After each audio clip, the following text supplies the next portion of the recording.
नमस्कार दोस्तों, स्वागत है आपका भाई पढ़ले के यूट्यूब चैनल पर। तो जो भी स्टूडेंट्स इस क्लास को पहली बार देख रहे हैं उन्हें मैं बता देता हूं कि हम यूपीएससी सिविल सर्विसेज एग्जाम के प्रीलिम्स 2026 के लिए लास्ट 12 ईयर के प्रीवियस ईयर क्वेश्चंस को सॉल्व कर रहे हैं। और हम यहाँ पर हर दिन 15 क्वेश्चंस को सॉल्व करते हैं। एंड सिंपली 15 क्वेश्चंस को सॉल्व करके आगे नहीं बढ़ते, बल्कि हर एक क्वेश्चन का डिटेल्ड एक्सप्लेनेशन देखते हैं। अगर उस पर्टिकुलर क्वेश्चन में कोई इंपॉर्टेंट कीवर्ड है तो उस कीवर्ड से रिलेटेड जितना भी स्टैटिक का पोर्शन है वो सारा का सारा पोर्शन कवर करते हैं। एंड साथ ही साथ देखते हैं कुछ सेंट ट्रिक्स। सेंट ट्रिक्स का मतलब और कुछ नहीं है, बल्कि यूपीएससी की लैंग्वेज को समझना है। जो भी स्टूडेंट्स इस इन क्लासेस को स्टार्टिंग से देख रहे हैं उन्हें पता है कि यूपीएससी की लैंग्वेज को समझना कितना इंपॉर्टेंट है। क्योंकि अगर आप यूपीएससी की लैंग्वेज को समझ गए तो बहुत से ऐसे क्वेश्चंस में बहुत सी ऐसी स्टेटमेंट्स हैं जिन्हें आप एलिमिनेट करके अपने आंसर तक आसानी से पहुंच सकते हैं। बाकी आपको ये पता होना चाहिए कि ये क्लासेस मंडे टू फ्राइडे आपको डेली देखने को मिलती है। एंड दोपहर 2:05 पर ये वीडियोस अपलोडेड आपको मिल जाती है। आज है डे नंबर 86।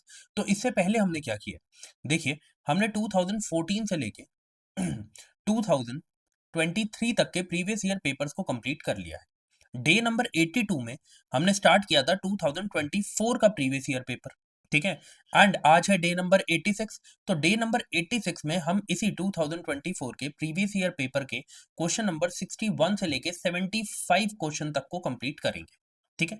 अब इतना इंट्रोडक्शन इंपॉर्टेंट था, आपको पता होना चाहिए जो भी न्यू स्टूडेंट्स है। ठीक है। देखो, जो भी न्यू स्टूडेंट्स है उन्हें मैं एक बात बोल देता हूँ कि अगर आप ये वाला लेक्चर देख रहे हैं, इस लेक्चर को आप ट्रायल क्लास के बेसिस पे देख सकते हैं। ठीक है। उसके बाद आप डे 1 पे चले जाना। ठीक है। और डे 1 पे जाके सारी क्लासेस को देखना शुरू करना, आपको बहुत ज़्यादा हेल्प मिलने वाली है। क्योंकि हमने ऑलमोस्ट 60% सिलेबस तो सिर्फ इन प्रीवियस ईयर क्वेश्चंस की इंपॉर्टेंट थीम्स और रिलेटेड थीम्स को पढ़ के ही कंप्लीट कर लिया है। ठीक है। जो भी स्टूडेंट्स रिवाइज कर रहे हैं उनको ये बात पता है, जो भी स्टूडेंट्स पहली बार पढ़ रहे हैं उन्हें भी ये बात पता है। ओके। अगर मेरी स्पीड आपको स्लो लगती है तो आप वीडियो की स्पीड को 1.25 या 1.5 पे करके देख लेना। हर क्वेश्चन से पहले जो भी डिजर्विंग क्वेश्चन होगा उससे पहले मैं आपको 10 सेकंड्स दूंगा। आप उस क्वेश्चन को पढ़ेंगे, स्टेटमेंट को समझेंगे, अपना आंसर अपने दिमाग में मार्क करेंगे एंड फिर मैं आपको राइट एक्सप्लेनेशन दूंगा। इसके पीछे का रीजन ये है कि आपका क्वेश्चन पढ़ना ज्यादा इंपॉर्टेंट है मेरे क्वेश्चन पढ़ने से। इसके पीछे का रीजन ये है कि जब तक आप स्टेटमेंट्स को नहीं पढ़ेंगे आपको समझ में नहीं आएगा कि किस तरीके से गलत स्टेटमेंट्स को फ्रेम किया जा रहा है। ओके। जैसे ये क्वेश्चन इतना डिजर्विंग नहीं है, सिर्फ स्टैटिक बेस्ड क्वेश्चन है।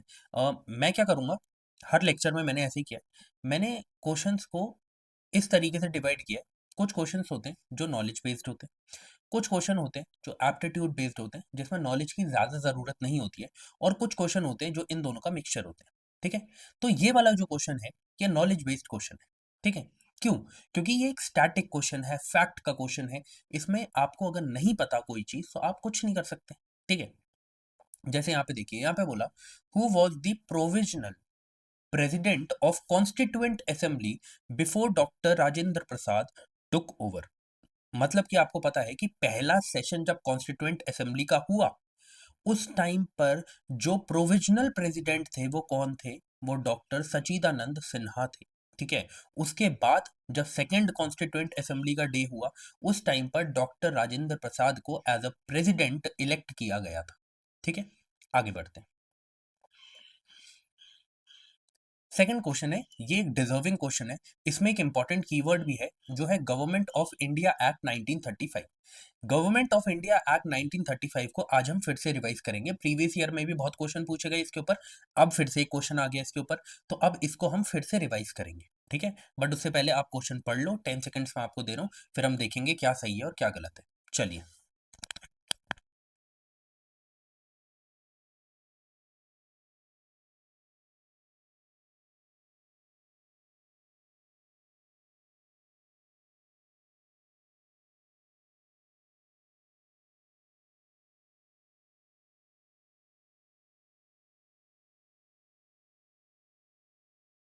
चलिए, अब देखिए जरा, यहाँ पर गवर्नमेंट ऑफ इंडिया एक्ट 1935 से रिलेटेड ये बोला गया है, it provided for the establishment of an all India federation based on union of British Indian provinces and princely states. ये बोला गया कि इसने इस एस्टैब्लिशमेंट को प्रोवाइड किया था। ये नहीं बोला गया कि ये लागू हुआ या नहीं, क्योंकि इसे बाद में खारिज कर दिया गया था, इसे एक्सेप्ट नहीं किया गया था, बट हाँ, इस एक्ट के तहत इसको लाया जरूर गया था। ठीक है। उसके बाद defence and foreign affairs were kept under the control of federal legislature. आपको पता है क्या होता था, जब भी मतलब कि जैसे हम कहते हैं कि कुछ सब्जेक्ट्स को रिजर्व्ड रख दिया जाता था, कुछ सब्जेक्ट्स को ट्रांसफर कर दिया जाता था। 1919 के एक्ट में भी हमने यही देखा था। तो जो भी इंपॉर्टेंट सब्जेक्ट्स हैं, उन्हें क्या करते थे, ये उन्हें अपने पास रख लेते थे एज अ रिजर्व्ड सब्जेक्ट, और जो भी इनके लिए इंपॉर्टेंट नहीं होता था उसे ट्रांसफर कर देते थे फेडरल लेजिस्लेचर को, ताकि वो उन पे लॉज बनाए और वो उन चीजों को देखे। ठीक है। तो अब एक मुझे बात सोच के बताओ, क्या defence and foreign affairs important subject है या नहीं है? तो ये उसे फेडरल लेजिस्लेचर को कंट्रोल करने के लिए क्यों देंगे?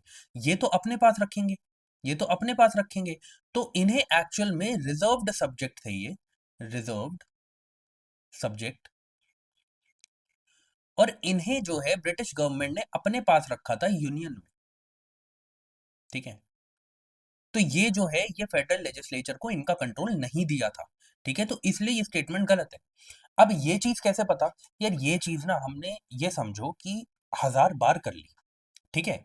हमने कम से कम 5 से 6 क्वेश्चन देखे जो किसके रिवॉल्व, मतलब किसके अराउंड रिवॉल्व कर रहे हैं, 1935 के एक्ट के अराउंड और 1919 के एक्ट के around.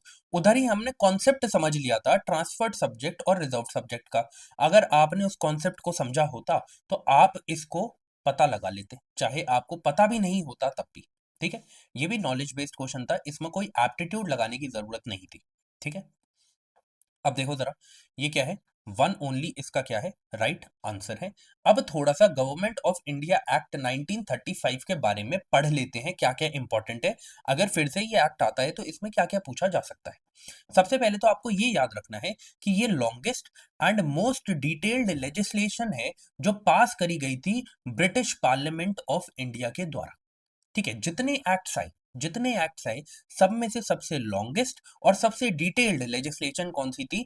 Government of India act 1935। उसके बाद जैसी पहली स्टेटमेंट में बात करी गई थी कि इसने क्या प्रपोज किया था, union of British Indian provinces and princely states, but ये इट वाज नेवर मटीरियलाइज्ड, क्योंकि प्रिंसली स्टेट्स कभी इस बात को माने ही नहीं थे, लेकिन लाया तो गया था। ठीक है। वही स्टेटमेंट 1 में लिखा गया था। उसके बाद प्रोविंशियल ऑटोनॉमी क्या है, देखो क्या हुआ।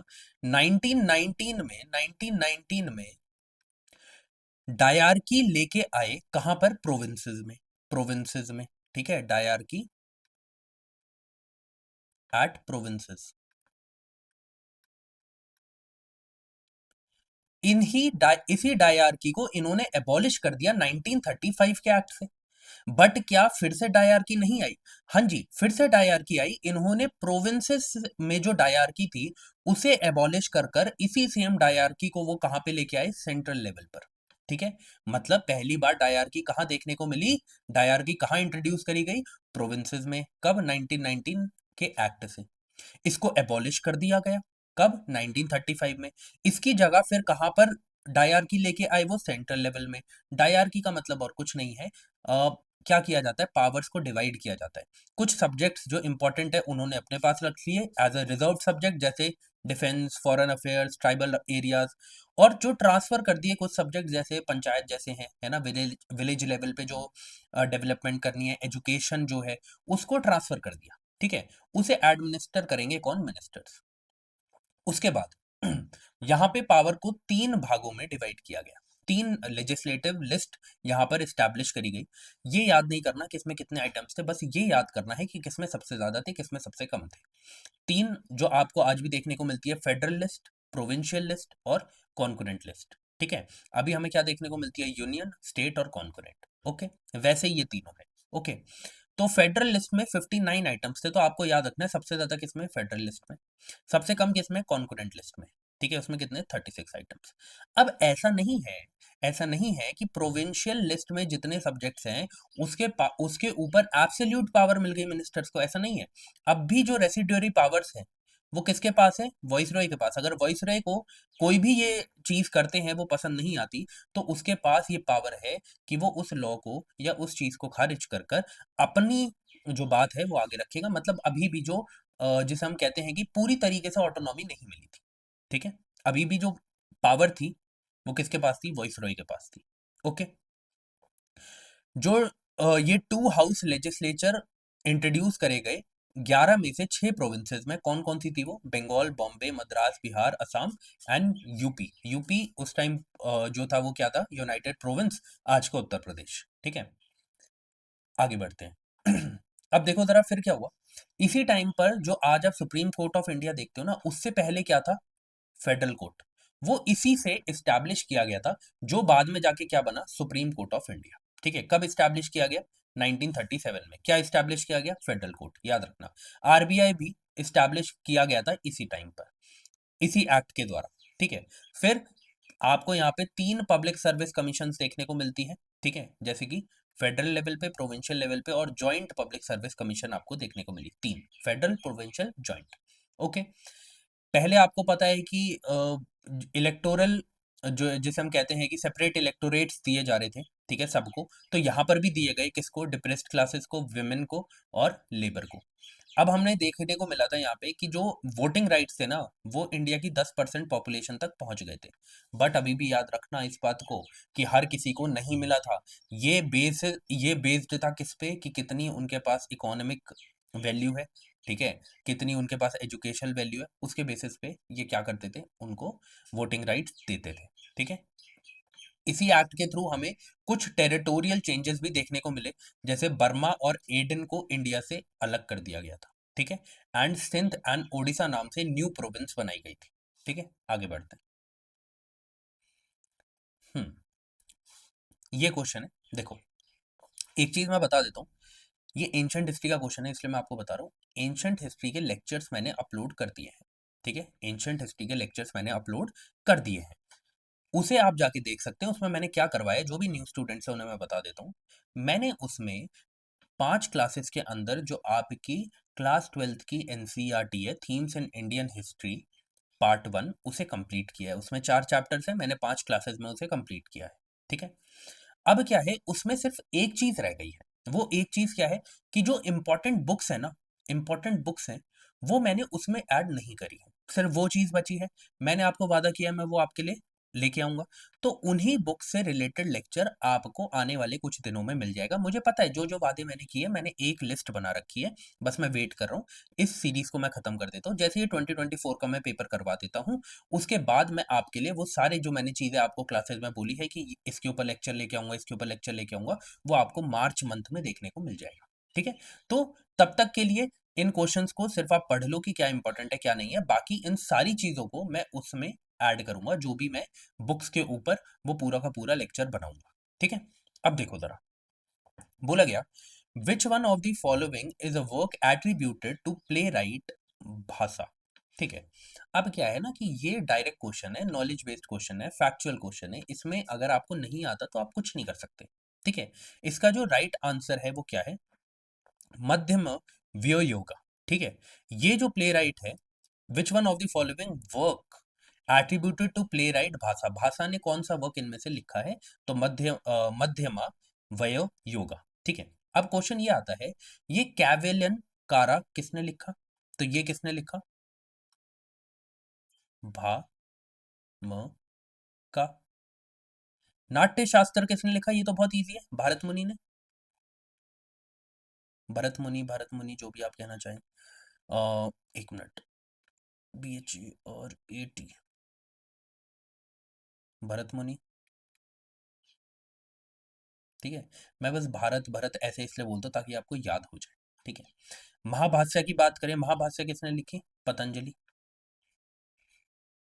पतंजलि। तो ये दोनों ना बहुत सिंपल थे, नाट्यशास्त्र और महाभाष्य। तो ये तो आपको पता ही था, ऑप्शन में नहीं आएंगे। ठीक है, ये आपको नहीं पता था, कोई बात नहीं, अब पता चल गया। आगे आने वाले एग्जाम के लिए याद रखना, अभी ये पूछ लिया है, अगली बार क्या पता ये पूछ ले, ये पूछ ले, ये पूछ ले, ये पूछ ले। ठीक है, तो सबके बारे में पता होना चाहिए। ओके, आगे बढ़ते हैं। यहाँ पर क्या करना ना, अब देखो, अगर उन्होंने एक बार पूछ लिया कि ये मध्यम व्यय योगा उनका एक आंसर बन चुका है, तो अब ये आपका कर्तव्य है कि आपको पता होना चाहिए ये क्या था। ठीक है, तो आपको ये चीज पता होनी चाहिए कि ये एक संस्कृत प्ले था। जो कि महाभारत के ऊपर बेस्ड था। महाभारत में भी जो भीम है, उसके ऊपर ये स्टोरी थी, ठीक है? उस कैरेक्टर के ऊपर ये बात कर रहे थे, ठीक है? भीम और किसके बारे में बात कर रहे थे? जब भीम अपने बेटे से मिलते हैं, जिनका नाम क्या था? घटोत्कच, उसके ऊपर ये उसके अराउंड ये पूरा का पूरा प्ले है, ठीक है? तो उससे रिलेटेड है, तो हो सकता है कि आगे आने वाले सालों में मध्यम व्यय योगा के ऊपर एक प्रॉपर क्वेश्चन बन जाए कि ये क्या था। तो इसलिए आपको इसके बारे में पता होना चाहिए, ठीक है? आगे बढ़ते हैं। अब ये भी देखो एकदम फैक्चुअल क्वेश्चन है, फैक्चुअल क्वेश्चन है, नॉलेज बेस्ड क्वेश्चन है, कुछ नहीं कर सकते इसमें, नहीं आता नहीं आता, कोई बात नहीं, ठीक है? एंड ये थोड़ा हार्ड क्वेश्चन था, ठीक है? इतनी आसानी से जो फैक्चुअल क्वेश्चन होते हैं ना, वो थोड़ा सा करना क्यों मुश्किल हो जाते हैं? क्योंकि बहुत सारी चीजें आप लोग पढ़ रहे हैं, है ना? उसमें से एक फैक्ट उठा के पूछ लेते हैं, तो उसको करना थोड़ा सा डिफिकल्ट हो जाता है। बट फिर भी मैं एक बात आपसे कहूंगा कि जो प्रीवियस ईयर पेपर में इंपॉर्टेंट, जैसे यहाँ पर इसमें से एक इसका आंसर, ठीक है? जैसे इसका आंसर यहाँ पे क्या है? सर्वास्तिवदा विनय, ठीक है? बट क्या आपको इनके बारे में नहीं पता होना चाहिए? बिल्कुल इनके बारे में पता होना चाहिए। तो इस वजह से आप क्या करते हैं, अगर आप इन चीजों को पढ़ लेते हैं ना, तो कहीं ना कहीं आपको हेल्प मिल जाती है आगे, ठीक है? तो यहाँ पे क्या पूछा गया? जो सांगाभूति है, ठीक है, जो एक इंडियन बुद्धिस्ट मॉन्क है। अब आपको याद रखना है कि सांगाभूति एक बुद्धिस्ट मॉन्क थे। हो सकता है कहीं आगे आने वाले एग्जाम में कोई स्टेटमेंट बना दी जाए जहां इन्हें जैन बताया जाए, तो वहां पे वो स्टेटमेंट गलत हो जाएगी। तो आपको ये याद रखना है, इन ये एक कमेंट्री के ऑथर है, उस कमेंट्री का नाम क्या है? सर्वास्तिवदा विनय, ठीक है? ये चीज आपको याद रखनी है। अब ये प्रजन्ना परममिता सूत्रा क्या है? ये विसुधिमगा क्या है? ये ललित विस्तार क्या है ना? इसे पढ़ना बहुत इंपॉर्टेंट है। तो आगे मैंने आपके लिए ऐड किया है, थोड़ा सा हम पढ़ लेते हैं इसको, ठीक है? ये प्रजन्ना परममिता सूत्रा क्या है? ये एक महायान टेक्स्ट है। महायान आपको पता है किसका सेक्ट है? बुद्धिज्म का, ठीक है? ये किस पे फोकस करता है? विजडम पर फोकस करता है। और किस कॉन्सेप्ट पर बेस्ड है? शून्यता। शून्यता कॉन्सेप्ट मैंने प्रीवियस ईयर में एक बार आया था, तो वहां पे मैंने आपको बताया था एम्प्टीनेस, इसका क्या मतलब है शून्यता का, ठीक है? अब विसुधिमगा ये क्या है? ये थेरावादा ट्रीटाइज है। क्या है ये? किसके ऊपर बात करते हैं? पाथ ऑफ प्योरिफिकेशन के ऊपर ये बात करते हैं। थेरावादा भी किसका सेक्ट है? एक बुद्धिज्म का सेक्ट है, ठीक है? और ये किसने लिखा है? अब प्लीज ये याद रखना, आगे आने वाले सालों में शायद ये पूछ लिया जाए, तो याद रखना ये बुद्धा घोषा ने लिखा था, ठीक है? उसके बाद ये तो हमने पढ़ ही लिया है ना? ललित विस्तार की बात करें, अब आप सोच रहे हैं ये किसने लिखा है? देखो इनके कोई भी सिंगल ऑथर नहीं है जिसमें मैंने मतलब जिसे मैं कहता हूँ कि अगर मैंने ऑथर का नाम नहीं बोला है या कोई पोएट है उसका नाम नहीं लिखा है, तो उसे आप समझ जाओ कि वो क्या है, वो किसी सिंगल पर्सन ने, पर्सनालिटी ने नहीं लिखा है। जैसे यहाँ पर प्रजन्ना परमिता सूत्रा जो है, वो किसी सिंगल पर्सनालिटी ने नहीं लिखा है। ऐसी ललित विस्तार जो है, वो भी किसी सिंगल पर्सनालिटी ने नहीं लिखा है, ठीक है? तो ये भी महायान संस्कृत टेक्स्ट है। महायान आपको पता है बुद्धिज्म से जुड़े हुए हैं। ये किसके बारे में बात करते हैं? ये गौतम बुद्धा के लाइफ के बारे में बात करते हैं, from his descent from the Tushita heaven to his first sermon, है ना? मुझे जरा कमेंट सेक्शन में बताना, फर्स्ट sermon जो है बुद्धा ने कहाँ पर दिया था, मुझे प्लीज बताना, ठीक है? जरूर बताना, देखता हूँ कितने लोग सही आंसर करते हैं। आगे बढ़ते हैं। ये करंट अफेयर बेस्ड क्वेश्चन है, इसमें तो वही है नॉलेज बेस्ड क्वेश्चन। आज के क्लास में नॉलेज बेस्ड क्वेश्चन बहुत ज्यादा है, ठीक है? ऐसा ही करते हैं, देखो मैं बताता हूँ आपको यूपीएससी क्या करता है। 15 क्वेश्चन का सेट ऐसा दे देगा जहां पर सारे एप्टीट्यूड आपके लगे जा रहे हैं। 15 क्वेश्चन ऐसे दे देगा जो एकदम फैक्चुअल बना देगा, आपका दिमाग ही घूम जाएगा। जैसे हमने इससे पहले क्वेश्चन करे, इससे पहले के जो क्वेश्चन है 65 से पहले, सॉरी 60 से पहले के क्वेश्चन, वो इतने भी हार्ड नहीं थे, है ना? वो डुएबल थे। बट अब ये देखो 15 क्वेश्चन ऐसे आ गए बीच में जो कि थोड़ी सी हमारा दिमाग घुमा रहे, है ना? तो ऐसे ही है। तो ऐसे ही वो करता है, तो परेशान नहीं होना है। अगर आप कभी भी कंफ्यूज होते हैं, आपको दिखता है बहुत फैक्चुअल आ रहा है कुछ, तो आप समझो आगे जाके चीजें आसान भी होने वाली है। ऐसा नहीं है कि ये 15 क्वेश्चन पूरा का पूरा पेपर है। 100 क्वेश्चन है, 100 में से अगर 10 से 15 क्वेश्चन ऐसे आ जाते हैं जो आपको समझ में नहीं आ रहे, तो कोई बात नहीं। पर ये तो क्वेश्चन डुएबल था, क्यों? क्योंकि करंट अफेयर का क्वेश्चन था। इसमें सिंपल सी बात बोली गई कि वर्ल्ड हेरिटेज लिस्ट जो निकाली गई है यूनेस्को के द्वारा, उनमें से इनमें से कौन सी जो साइट्स है वो इंक्लूडेड है 2023 में जो इंक्लूड करी गई। तो यार ये तो बेसिकली करंट अफेयर्स का क्वेश्चन है, ये तो आपको पता ही होना चाहिए था उस टाइम पर, ठीक है? तो इसका जो राइट आंसर है वो क्या है? इसका जो राइट आंसर है वो होगा ओनली टू, क्या होगा इसका आंसर? ओनली 2। ठीक है, अब मुझे जरा कमेंट सेक्शन में बताओ इन दोनों में से कौन से थे जो कि ऐड करे गए थे 2023 में। ठीक है, वैसे करंट अफेयर्स का क्वेश्चन है, आज इसकी कोई रेलेवेंस नहीं है। ठीक है, बट आप मुझे जरूर बताइए कि इनमें से कौन से थे जो ऐड करे गए थे 2023 में। ठीक है, आगे बढ़ते हैं। ये एक इंपॉर्टेंट क्वेश्चन है, ये हमारे पढ़ने लायक क्वेश्चन है। ठीक है, article number 368 of constitution of India.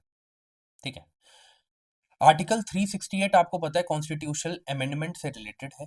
ठीक है, अब इसमें यह बोला गया कि जो आपका आर्टिकल नंबर 368 है उसमें क्या बोला गया है कि पार्लियामेंट जो है may amend any provision of the constitution by the way of, इन तीनों में से कौन सी वे है जिससे वो अमेंड कर सकते हैं। 5 सेकंड दे रहा हूँ, 5 नहीं 10 सेकंड दे रहा हूँ, फिर मैं आपको बताता हूँ क्या राइट आंसर है, तब तक आप सोच लो। ठीक है, चलिए।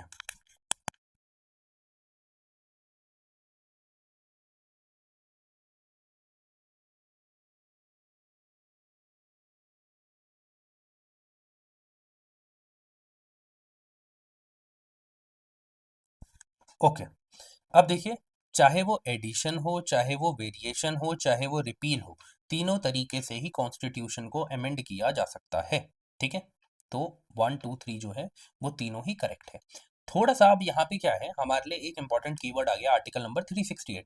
इससे रिलेटेड आगे भी क्वेश्चन पूछे जाएंगे आगे आने वाले एग्जाम में, चाहे वो 2026 का हो, 2027 का हो, 2028 का हो। तो इसलिए इसके बारे में हम थोड़ा सा पढ़ लेते हैं। ओके, देखिए, आर्टिकल नंबर 368 किससे रिलेटेड बात करता है? अमेंडमेंट टू दी कॉन्स्टिट्यूशन से रिलेटेड बात करता है। किस तरीके से आप कर सकते हैं? एडिशन से, वेरिएशन से, रिपील से। इसी के ऊपर क्वेश्चन बना लिया पहली लाइन से। ठीक है, ये कौन से पार्ट में? पार्ट 20 में ये दिया गया है। ठीक है, एक्स एक्स मीन्स 20, रोमन में ये लिखा गया है। उसके बाद ये बोला गया है कि आप कॉन्स्टिट्यूशन को अमेंड कर सकते हैं, बट बेसिक स्ट्रक्चर को आप नहीं हिला सकते। ये किस में आया? केशव नंदा भारती केस में, है ना। वो केसेस भी अभी नीचे देख लेंगे किस केस में क्या क्या बोला गया। ठीक है, सब कुछ पढ़ेंगे, चिंता मत करो। जो भी यूपीएससी के हिसाब से इंपॉर्टेंट है वो सारी चीजें कवर करेंगे। अब देखो जरा 368 को भी आप दो तरीके से अमेंड कर सकते हो। एक तो होता है स्पेशल मेजोरिटी, एक केस होता है special majority plus states ratification. अब देखो, स्पेशल मेजोरिटी सारे केसेस में आप यूज कर सकते हो, बट स्टेट का रैटिफिकेशन कहाँ पे इंपॉर्टेंट है? अगर आप कोई भी ऐसी चीज में अमेंडमेंट कर रहे हो जहां पर फेडरल स्ट्रक्चर को आप चेंज करने की बात करते हो। ठीक है, क्योंकि फेडरल स्ट्रक्चर को आप चेंज कर रहे हो तो कहीं ना कहीं स्टेट भी उसमें उससे इफेक्ट होगी। तो अगर स्टेट भी उससे इफेक्ट होगी, इस वजह से स्टेट का रैटिफिकेशन इंपॉर्टेंट है।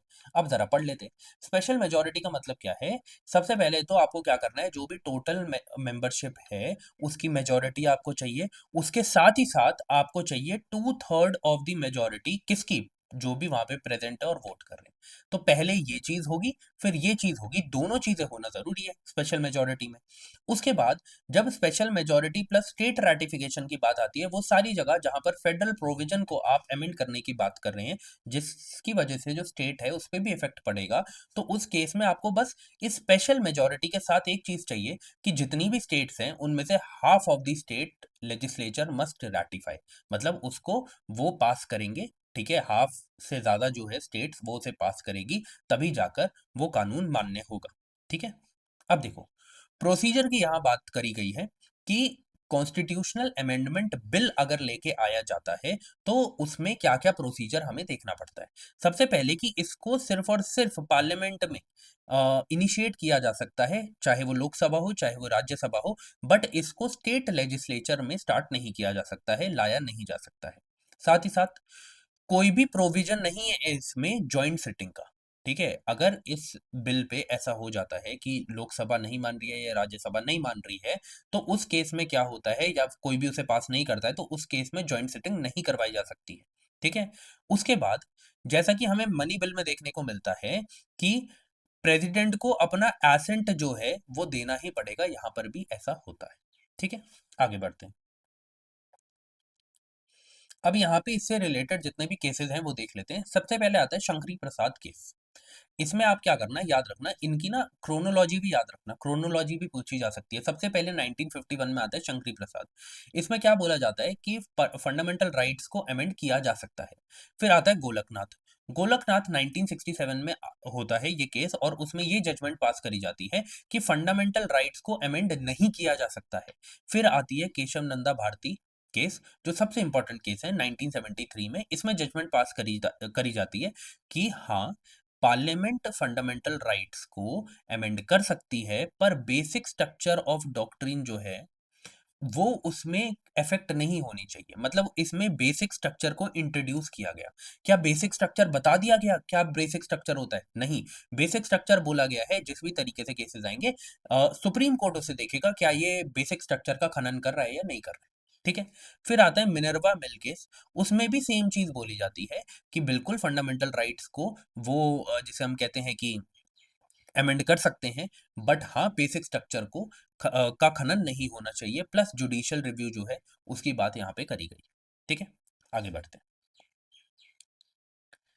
अब ये भी एक करंट अफेयर बेस्ड क्वेश्चन था। आपको पता है करंट अफेयर्स के क्वेश्चन हम कहाँ करते हैं, है ना, रोज ही बताता हूँ आपको। मंथली करंट अफेयर्स के सेशन है, आप देखो, आपको समझ में आ जाएगा मैंने क्यों ऐसे क्वेश्चंस डाले हुए हैं। मैंने प्रीवियस ईयर क्वेश्चंस का अच्छे से एनालिसिस किया है। ठीक है, मैंने ये देखा है क्या क्या पूछा जा रहा है, उसी बेसिस पे मैंने मंथली करंट अफेयर्स को जिसे हम कहते हैं कि पूरा फ्रेम किया है उसके पूरे स्ट्रक्चर को। ठीक है, मैंने वहाँ पे कोई भी फालतू चीज़ ऐड नहीं करी है। ठीक है, मैंने वहाँ पे सारे सोर्सेज से चीज़ों को ऐड किया है, प्लस आपको उसी टाइप के क्वेश्चन वहाँ पे देखने को मिलेंगे, जिस टाइप के क्वेश्चन आपको यहाँ पे एग्जाम में देखने को मिले हैं, प्रीवियस ईयर क्वेश्चंस आपको देखने को मिले हैं। ठीक है, अब देखो जरा, इस क्वेश्चन में ये बोला गया कि जैसे मैंने कल आपसे क्वेश्चन पूछा था कि टोटल फर्टिलिटी रेट इंडिया का क्या है करेंटली, क्या वो जो होना चाहिए उससे कम है या जितना होना चाहिए उससे ज़्यादा है? मैंने ये भी पूछा था आपसे। अब देखो, उसी से रिलेटेड कुछ यहाँ पे पूछा गया, ये बोला गया कि इनमें से कौन से वो देश है जहाँ पर रिसेंटली ये बात हुई है कि लो बर्थ रेट्स देखे गए हैं और एजिंग पॉपुलेशन जो है वो ज़्यादा होने लगी है। एजिंग पॉपुलेशन जो है वो ज़्यादा होने लगी है। ठीक है? तो आपको एक बात तो समझ में आई होगी कि ये सारी चीज़ें जो है ना हमें कहाँ देखने को मिलती हैं, जब कोई देश डेवलप हो जाता है ना, उसके बाद ये सारी चीज़ें आने लगती है। तो जैसे ही ये आपके दिमाग में आया, नाइजीरिया और साउथ अफ्रीका जो है वो तो आपके दिमाग से जाने लगे। क्यों? क्योंकि आपको पता है कि इतनी ज़्यादा डेवलपमेंट वहाँ पे नहीं हुई है। तो आपको कौन-सा दिखा? क्या जापान है? जापान तो आपको पता है पक्का होने वाला है, ये तो सबसे ज़्यादा न्यूज़ में रहता है। तो जहाँ पर 2 नहीं है आप उसको वैसे ही हटा दो। ठीक है? और आपको पता है जहाँ पे 3 है वो वैसे ही आंसर में नहीं हो सकता, 5 जहाँ पे वो आंसर में नहीं हो सकता, वो वैसे ही कट गए हैं। फिर उसके बाद आपके पास क्वेश्चन था कि क्या इटली आता है? इस केस में जहाँ पे लो बर्थ रेट है, बिल्कुल इटली भी आता है। तो 1 टू 4 जो है वो हमारे राइट आंसर। ठीक है? तो अब ये करंट अफेयर्स के क्वेश्चन है, इनमें ज़्यादा कुछ नहीं किया जा सकता है। बस इतना बोलूँगा कि करंट अफेयर्स को कंप्लीट करना शुरू करो। बाकी मैंने आपको टेलीग्राम चैनल पे बताया ये कि मैं मार्च में क्या-क्या आपको करवाने वाला हूँ, है ना? तो उस शेड्यूल को भी जाके आप देख लो, मैंने पिन किया हुआ है वो भाई पढ़ ले के टेलीग्राम चैनल पे, आप उसे भी जाके देख सकते हैं। आगे बढ़ते हैं। ओके, अब ये जो क्वेश्चन है ये डायरेक्टली मनी बिल के ऊपर आ गया। मनी बिल मैंने आपको बार-बार करवाया और मैंने बोला है कि बार-बार करवाने के बावजूद भी ये बार-बार आएगा। इसे आप चाहे 50 बार रिपीट करवा लें यूपीएससी, पर ये 50 बार फिर आएगा। ठीक है? तो मनी बिल तो अच्छे से पढ़ लो। ठीक है? आपको दे रहा हूँ मैं 10 सेकंड्स, थोड़ा इसे पढ़ लो, समझ लो, उसके बाद हम देखते हैं क्या सही है और क्या गलत है। चलिए।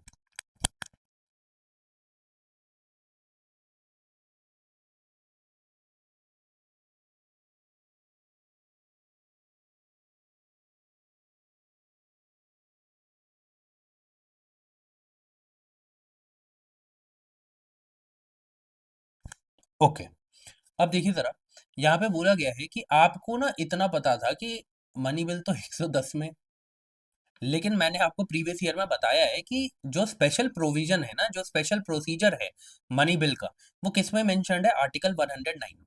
ठीक है? और वहीं पर जॉइंट सेटिंग की बात करें तो वो कहाँ पे आता है? आर्टिकल 108 में। इसे भी प्लीज़ याद रखना, बार-बार जॉइंट सेटिंग में देख रहा हूँ, बार-बार उसको स्टेटमेंट में डाल रहे हैं, तो मुझे लगता है उससे रिलेटेड आर्टिकल वो पूछ लेंगे। ठीक है? अब देखो ज़रा, ये बोला गया a money bill shall not be introduced in the council of states. ठीक है, ये तो मैंने बता दिया आपको, हाँ, इसमें स्पेशल प्रोसीजर दिया गया। Money bill shall not be introduce in council of states. ठीक है, ये बात भी आपको पता है कि मनी बिल को सिर्फ और सिर्फ कहाँ पे इंट्रोड्यूस किया जा सकता है? लोकसभा में। राज्यसभा के पास बहुत ही लिमिटेड पावर होती है। राज्यसभा के पास जो मनी बिल के केस में पावर होती है वो रिकमेंडेटरी होती है। कि वो सिर्फ रिकमेंडेशन दे सकते हैं। अगर वो रिकमेंडेशन भी नहीं देते तो 14 दिन के अंदर इस मनी बिल को मान लिया जाएगा कि वो पास हो गया है। ठीक है। जो ये रिकमेंडेशन दे रहे हैं वो लोकसभा के पास अगर ये देते हैं ये रिकमेंडेशन, तो उस केस में लोकसभा के पास ये पावर है कि वो उसे माने ना माने कि उसकी मर्जी है। ठीक है। तो ये बात भी एकदम ठीक है। Rajya Sabha can either approve the bill और suggest the changes cannot reject it. बिल्कुल एकदम सही बात है। उसको अप्रूव करना ही पड़ेगा 14 डेज के अंदर। अगर वो 14 डेज के अंदर इसे अप्रूव नहीं करता है तो वैसे ही इस जो हमें जिसे बोल रहे हैं ये जो मनी बिल है इसे पास मान लिया जाएगा राज्यसभा से। बिल्कुल सही बात है। बोला गया है amendments to the money bill suggested by the Rajya Sabha have to be accepted by the Lok Sabha. भाई साहब ऐसा कुछ भी नहीं है। इनके पास बहुत लिमिटेड पावर है। ये जो रिकमेंडेशन दे रहे हैं लोकसभा उसे माने ना माने उसकी मर्जी है। ठीक है। तो ये क्या हो गया 1 2 एंड 3 बस सिंपल है। अब आप देख रहे हो यहाँ पे ऐसे ऑप्शंस भी आ रहे हैं यार, सिर्फ उसको ही मत प्रैक्टिस करते चले जाना only one correct only two correct. ऐसे भी क्वेश्चंस आ रहे हैं, आप समझो। ठीक है। अगर ना आप इस चीज को समझना कि कोई भी चीज हार्ड या फिर बहुत ज्यादा आसान नहीं हो जाती। होता क्या है, अगर यूपीएससी ने कोई चीज बहुत ज्यादा हार्ड बनाई है कट ऑफ नीचे चली जाएगी। अगर यूपीएससी ने कोई चीज बहुत ज्यादा इजी बना दी है तो कट ऑफ ऊपर चली जाएगी। उसका सीधा सीधा लेना इस चीज से है कि जो लोग इस फ्रेम के अंदर हैं, जो चीजों को ढंग से पढ़ रहे हैं, वो ही पास इसे कर पाएंगे एग्जाम को। मैं सिंपल सी बात बताता हूँ, जो भी हर एक सब्जेक्ट को तवज्जो दे रहे हैं, कोर सब्जेक्ट्स को अच्छे से पढ़ रहे हैं, करंट अफेयर्स को अच्छे से पढ़ रहे हैं और प्रीवियस ईयर क्वेश्चंस के एनालिसिस कर कर इंपॉर्टेंट थीम्स को पढ़ रहे हैं, वो इस एग्जाम को क्लियर करके चले जाएंगे।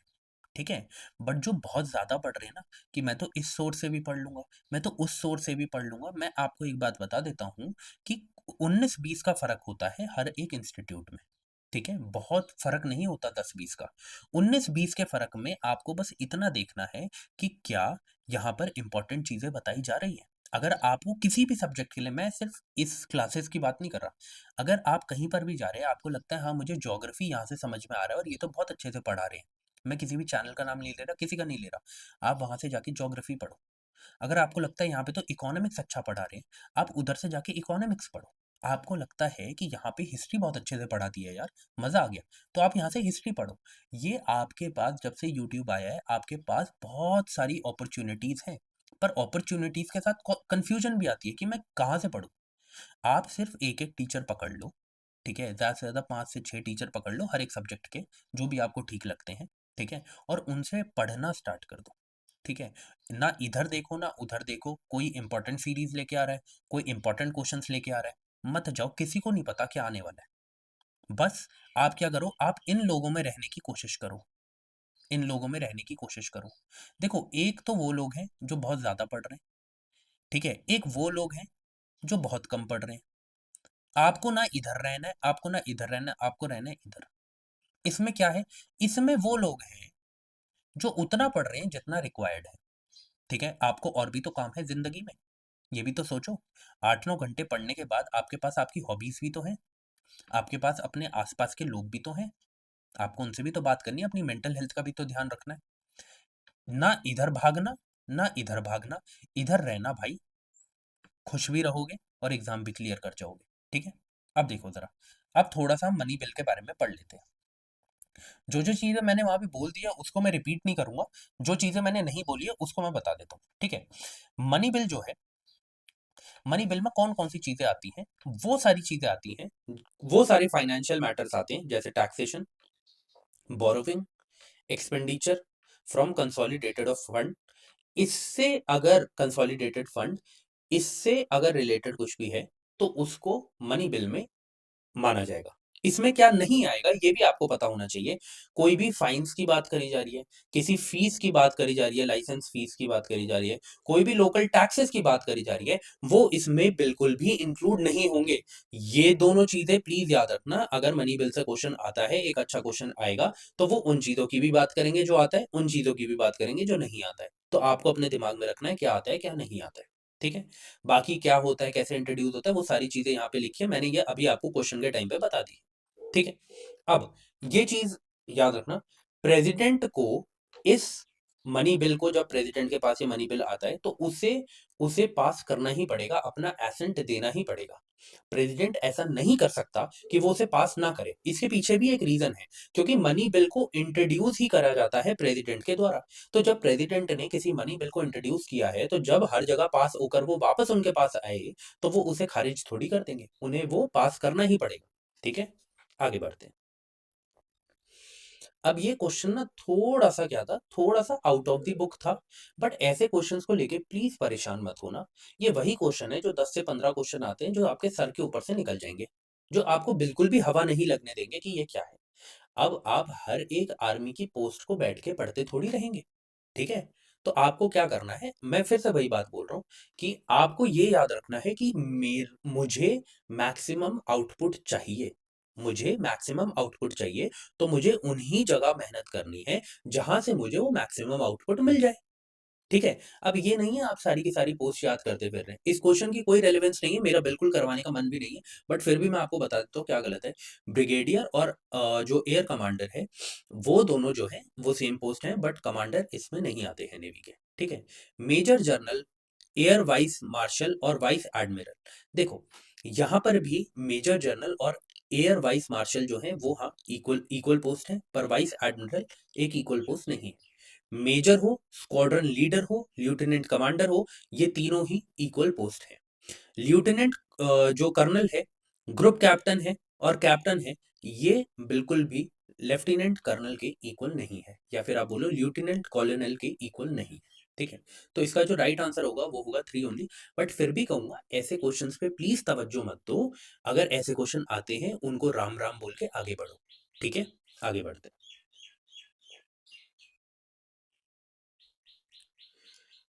ये क्वेश्चन था, उस टाइम पर न्यूज में था, इस वजह से ये क्वेश्चन पूछा गया है। ठीक है, उस टाइम की करंट अफेयर्स में ये न्यूज में था। अब इधर क्या है, तो चलो ठीक है, मैं पहले आपको टाइम देता हूँ 10 सेकंड्स का, आप इसे पढ़ लो, फिर हम देखते हैं क्या सही है क्या गलत है। चलिए।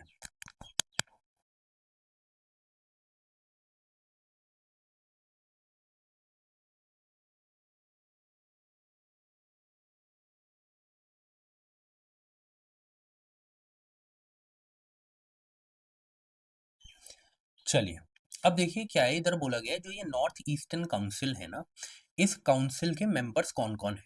इस क्वेश्चन में ना, ये क्यों गलत कर सकते थे ज्यादा से ज्यादा लोग, इसके पीछे का एक रीजन था कि ना देखो, बिल्कुल गवर्नर तो होंगे ही ऑब्वियसली, जब नॉर्थ ईस्ट काउंसिल की बात चल रही है, तो आपको पता है कि वहां पे सबसे बड़ा हेड कौन है, एक स्टेट का गवर्नर है। फिर उसके बाद चीफ मिनिस्टर है, तो वो दोनों तो होंगे ही। उसके बाद जब भी ऐसा बोल दिया जाए ना, नॉमिनेटेड मेंबर होंगे, वो तो होंगे, ठीक है। प्रेसिडेंट ने 3 मेंबर्स जो है उन्हें नॉमिनेट किया है। इसे भी करना मुश्किल था, क्योंकि ये क्वेश्चन आपके दिमाग में आता है यार, 3 थे या 5 थे या 10 थे, तो ठीक है, ये क्वेश्चन हार्ड था। ओके, तो 3 मेंबर्स बिल्कुल होते हैं जो नॉमिनेट करते हैं प्रेसिडेंट ऑफ इंडिया। बट ना यहाँ पर सबसे बड़ी कंफ्यूजन थी, क्योंकि जो होम मिनिस्टर ऑफ इंडिया थे ना, होम मिनिस्टर ऑफ इंडिया है, ये एक्चुअल में एक्स ऑफिशियो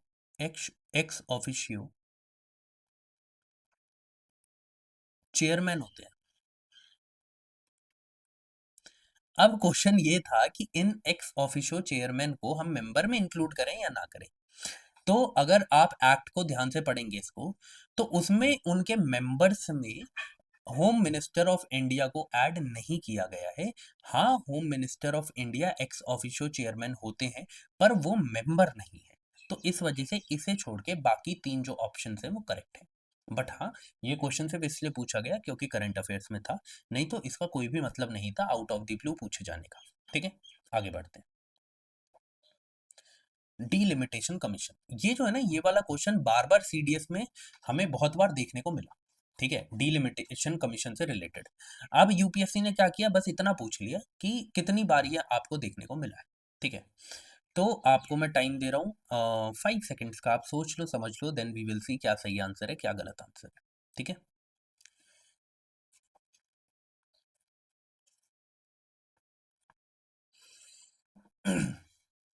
ओके, तो डीलिमिटेशन कमीशन आपको 4 बार देखने को मिली। कब कब देखने को मिली? सबसे पहली आई 1952 में, ठीक है। फिर आई 1963 में, उसके बाद आई 1973 में, उसके बाद कब आई? 2002 में।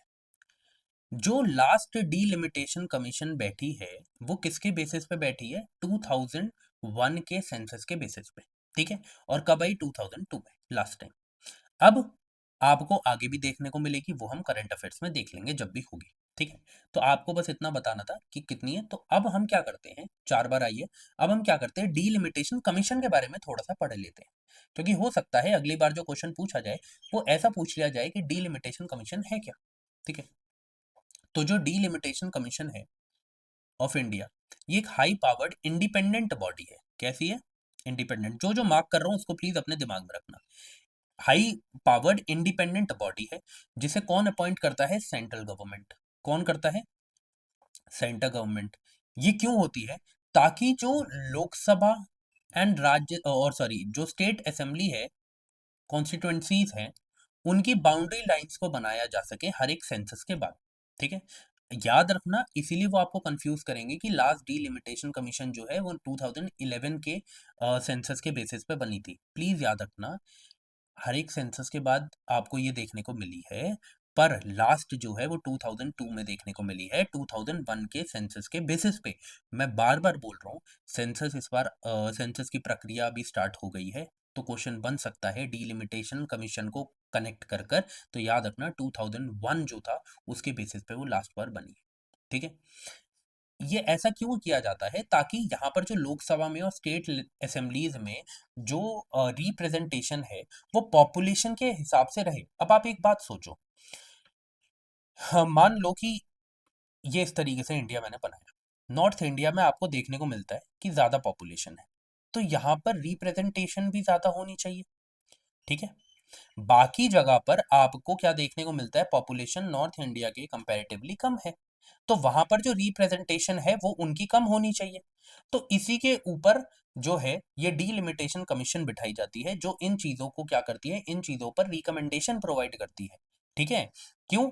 ताकि इक्वल पॉपुलेशन रिप्रेजेंटेशन हमें पार्लियामेंट में और स्टेट असेंबलीज में देखने को मिले, ठीक है।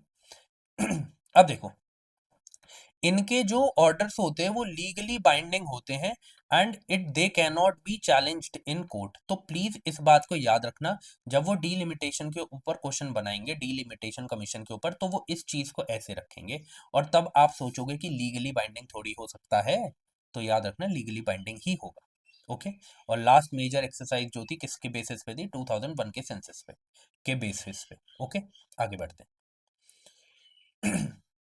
ये क्वेश्चन भी फैक्चुअल क्वेश्चन था, मैंने तो आपको बोला ही है कि ये 15 क्वेश्चन इन्होंने ऐसे डाल दिए, जिसमें से 3 से 4 क्वेश्चन ही ऐसे हैं जो फैक्ट बेस्ड नहीं है, बाकी सारे तो ऐसे फैक्चुअल क्वेश्चन डाल दिए जिनकी कोई हद नहीं है ना। अब देखो जरा, तो इसलिए ना जो आप याद रखना कि यूपीएससी अब स्मार्ट हो गया है, ठीक है, वो फैक्चुअल क्वेश्चन भी पूछ रहा है। तो प्लीज फैक्ट्स को साइडलाइन मत करना।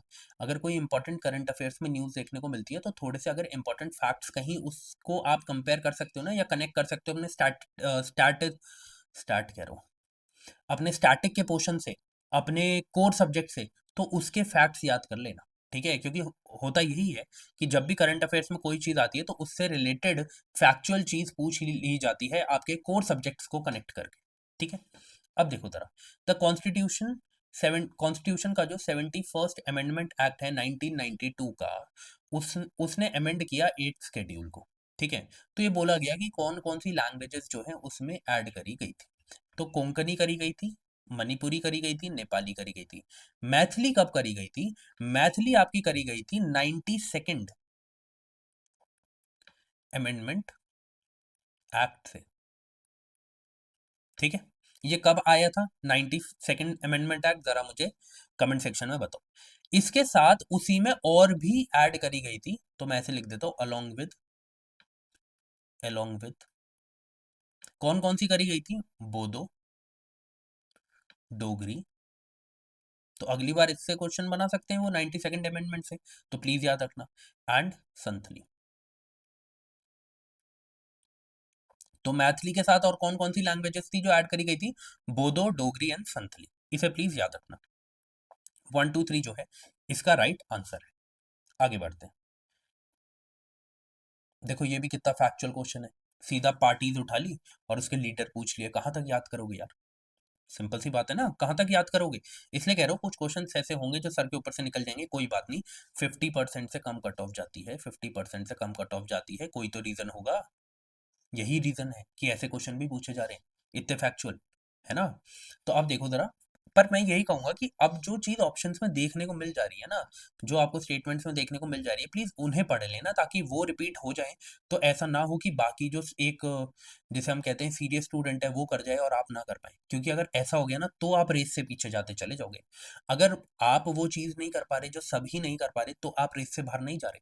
आप रेस से बाहर तब जा रहे हो जब कोई एक इंसान उस क्वेश्चन को कर ले रहा है और आप नहीं कर पा रहे।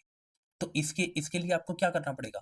आपको इंपॉर्टेंट सोर्सेस को पढ़ना पड़ेगा, जो भी इंपॉर्टेंट सोर्सेस हैं। ठीक है? अब देखो जरा, भारतीय जन संघ, socialist party, Congress for democracy, स्वतंत्र पार्टी, इन चार के लीडर्स के बारे में पूछा गया है। क्या भारतीय जन संघ जो है उसके लीडर श्यामा प्रसाद मुखर्जी थे? बिल्कुल थे। सोशलिस्ट पार्टी जो है, देखो यहाँ पर ना उन्होंने करा ही उनको गलत है जो फेमस है। जैसे आपको पता है सोशलिस्ट पार्टी जो है उसका कोई लेना देना नहीं है सी राजा गोपालाचारी से। उनका डायरेक्ट किससे रिलेशन है? देखो उन्होंने इसी को गलत किया, क्योंकि ये आपको याद होना चाहिए ना, ये तो बहुत इंपॉर्टेंट है। कौन सी है? जय प्रकाश नारायण। और भी है इनके साथ, बिल्कुल और भी है इनके साथ। आचार्य नरेंद्र, नरे नरेन लिखना है, सॉरी,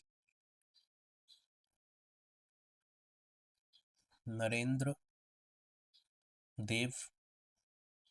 ठीक है, और एक और है इनके साथ, राम मनोहर लोहिया।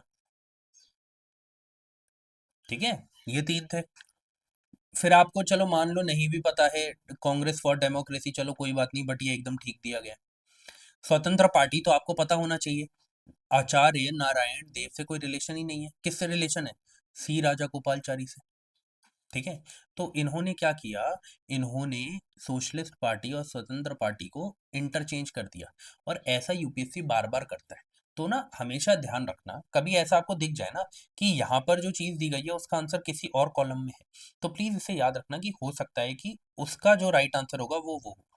ठीक है, और ऐसा इन्होंने यहाँ पे भी किया। यूजुअली ऐसा करते हैं, बट इन क्वेश्चंस को करना तब मुश्किल हो जाता है जब इस टाइप के आपको ऑप्शंस देखने को मिलते हैं, है ना? आगे बढ़ते हैं। एक और चीज बता देता हूँ, ये जो सोशलिस्ट पार्टी थी ये कब आई, आपको कब आती हुई दिखी थी ये? 1930, सॉरी, हाँ, 1934 में। और आपको स्वतंत्र पार्टी कब देखने को मिली थी? ये आपको मिली थी 1959 में। ठीक है, आगे बढ़ते हैं। अब ये क्वेश्चन है, वही देखो फैक्चुअल क्वेश्चन आ गया ना फिर से। तो 10 सेकंड दे रहा हूँ, सोच लो, फिर मैं आपको बताता हूँ राइट आंसर क्या है। चलिए।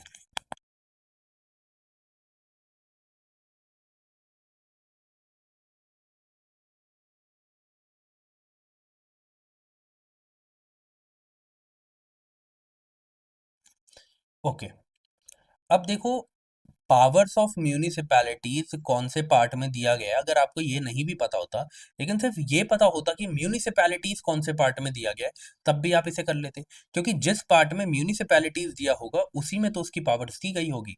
तो बिल्कुल, जो म्यूनिसिपैलिटीज है वो पार्ट 9A में दी गई है। कैसे याद कर सकते थे? पंचायत दी गई है पार्ट 9 में, और म्यूनिसिपैलिटीज से रिलेटेड आपको चीजें दी गई हैं पार्ट 9A में, दोनों एक साथ है। 9 में पंचायत, और जो ये हो गया म्यूनिसिपैलिटीज हो गया 9A में। इमरजेंसी प्रोविजंस की अगर बात करें, जो अभी हम देख के आ रहे हैं, ठीक है, सॉरी, ये हमने पहले देखा था, कौन सा है?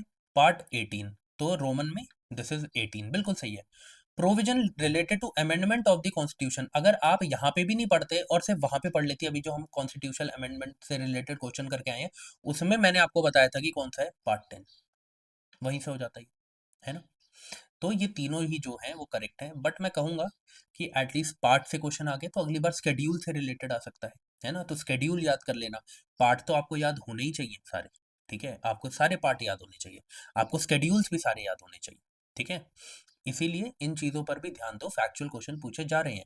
आपने आज की क्लास में देखा कि 10 से 12 क्वेश्चन जो है वो फैक्चुअल आए हैं। अब आपसे अगर कोई कल आके कह दे, कोई भी आके कह दे, ठीक है, चाहे वो यूट्यूब पे हो या फिर ऑफलाइन हो, वो आपसे आके कह दे कि नहीं, स्टैटिक मत पढ़ो, नहीं आता है। बट मैं आपसे क्या कहूँगा? मैं आपसे ये कहूँगा कि आप उनकी बातों पे मत जाओ, आप अपना दिमाग लगाओ। आप देखो प्रीवियस ईयर क्वेश्चंस में ये बातें हुई हैं, स्टैटिक से क्वेश्चन रिलेटेड आए हैं, तो आपको भी ध्यान देना पड़ेगा उन चीज़ों पर। ठीक है? नेक्स्ट क्वेश्चन की तरफ चलते हैं। जो यहाँ पे लास्ट क्वेश्चन है वो क्या है? वो है हमारा बहुत ही सिंपल क्वेश्चन। ये आप सिर्फ एप्टीट्यूड से कर सकते थे।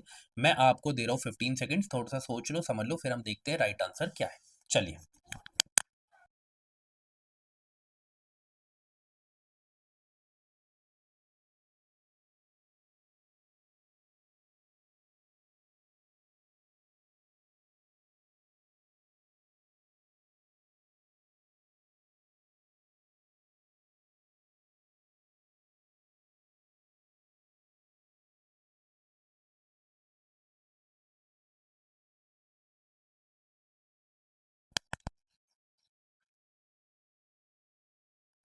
अब देखिए जरा, यहाँ पे बोला गया जो inter state trade and commerce है वो स्टेट का सब्जेक्ट है। कोई भी चीज अगर इंटर स्टेट है तो वो स्टेट के पास तो वैसे ही नहीं हो सकती, सिंपल सी चीज है, तो वो स्टेट लिस्ट में होगा ही नहीं। इंटर स्टेट माइग्रेशन हो, इंटर स्टेट में बोल रहा हूँ कुछ भी चीज हो तो वो स्टेट सब्जेक्ट में आएगी ही नहीं। फिर यहाँ पर आया इंटर स्टेट क्वारंटाइन, अब यहाँ पे बोल दिया यूनियन सब्जेक्ट है। बिल्कुल, जितने भी इंटर स्टेट सब्जेक्ट होते हैं वो किस में आते हैं? वो आते हैं आपके, वो आते हैं आपके यूनियन लिस्ट में। यूनियन लिस्ट में वो ना कॉन्करेंट में आएंगे ना ही वो स्टेट में आएंगे, वो किस में आएंगे? यूनियन में आएंगे। और यहीं पर ऐसे ही जो ये कॉर्पोरेशन टैक्स है ये भी स्टेट में नहीं आता, ये भी किस में? यूनियन में आता है। इंटर स्टेट माइग्रेशन भी यूनियन में आती है। इंटर स्टेट ट्रेड भी किस में आती है? यूनियन लिस्ट में आती है। ठीक है, तो आपको पता है कि मंडे टू फ्राइडे ये क्लास होती है। तो अब आपको नेक्स्ट क्लास जो देखने को मिलेगी, ये देखने को मिलेगी आपको मंडे को, जिसमें मंडे एंड ट्यूसडे, इन 2 दिन में हमारा 2024 का प्रीवियस ईयर पेपर हो जाएगा कंप्लीट। ठीक है, उसके बाद जो मैंने आपको वादे करे हैं वो सारी चीजें मैं आपके लिए लेके आऊंगा। ओके, बाकी करंट अफेयर्स का जो सेशन है ये आपको सैटरडे को देखने को मिल जाएगा। उसमें मैं वन शॉट में पूरी की पूरी मंथ की करंट अफेयर्स आपको करवा दूंगा। ठीक है, तो अब हम मिलते हैं अपनी नेक्स्ट क्लास में, तब तक के लिए जय हिंद।